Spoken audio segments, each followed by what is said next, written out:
This is Tim Bryce with my column entitled Stand Up for Morality, Part 2 of 8. This is Part 2 in my series on morality as derived from my new ebook, Stand Up for Morality. In Part 1, we examine the state of morality in our culture and where it is heading. Here in Part 2, we will define what morality is and describe its properties. So let's ask the question, what is morality? Is it something we intuitively know, or is it something that must be taught and learned?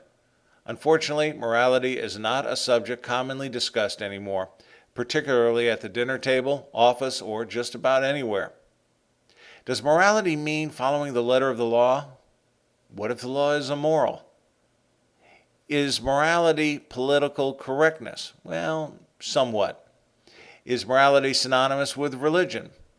Religion helps to define morality, but it is certainly not a requirement.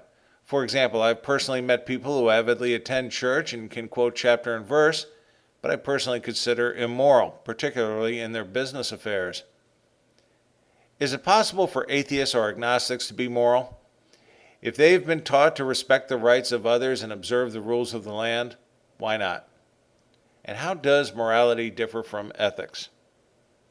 Well, let's examine some definitions. This is coming from the Oxford Dictionary. Morality is defined as the principles concerning the distinction between right and wrong or good and bad behavior, a particular system of values and principles of conduct, especially one held by a specified person or society. Next, we have ethics. First, moral principles that govern a person's or group's behavior. Second, the branch of knowledge that deals with moral principles. And then let's define virtue. Behavior showing high moral values, and a quality considered morally good or desirable in a person. Whereas morality represents the values of right and wrong or good and bad, ethics represents a body of moral values. This is why you see a code of conduct representing the guiding principles for employees in a business. More than anything, a moral value is an accepted form of behavior. This may be written, but quite often it is not.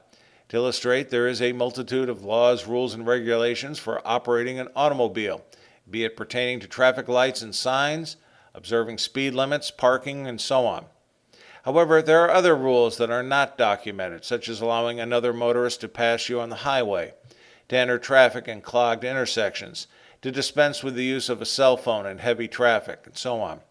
Such rules are commonly referred to as the courtesy of the road, and just as important for the steady flow of traffic.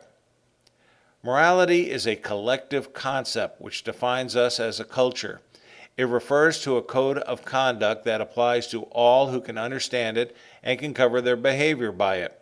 It means acting in an expected or predictable manner, representing the status quo based on the norms of the day. To be a moral person, one must subscribe to this code of conduct of right and wrong and good and bad. The intention of morality thereby is to develop a person's conscience as it includes the elements of honesty, courtesy, respect, kindness, value, honor, loyalty, courage, integrity, dedication and commitment, and a sense of professionalism. Morality means giving of oneself, putting aside our self-interest for the common good of all, so we may live and work together. Well, why is something considered moral? One must consider how a moral value originated. Perhaps it was based on philosophical or religious teachings, such as the Ten Commandments. For example, just about every religion and philosophy embraces the golden rule. Do unto others as you would have others do unto you. Most moral values, though, are based on natural law, which is the use of reason to analyze human nature and deduce binding rules of moral behavior. Such law is normally not written. However, if it becomes necessary to formalize the law in order to properly communicate and enforce it, it can become statutory law as enacted by legislators. Next time, in Part 3, we will discuss how morality affects our culture. Stand Up for Morality is an ebook available in PDF, Kindle, and audio formats. All are available through MBA Press. Friends, keep the faith. You can find me on the internet at timbryce.com.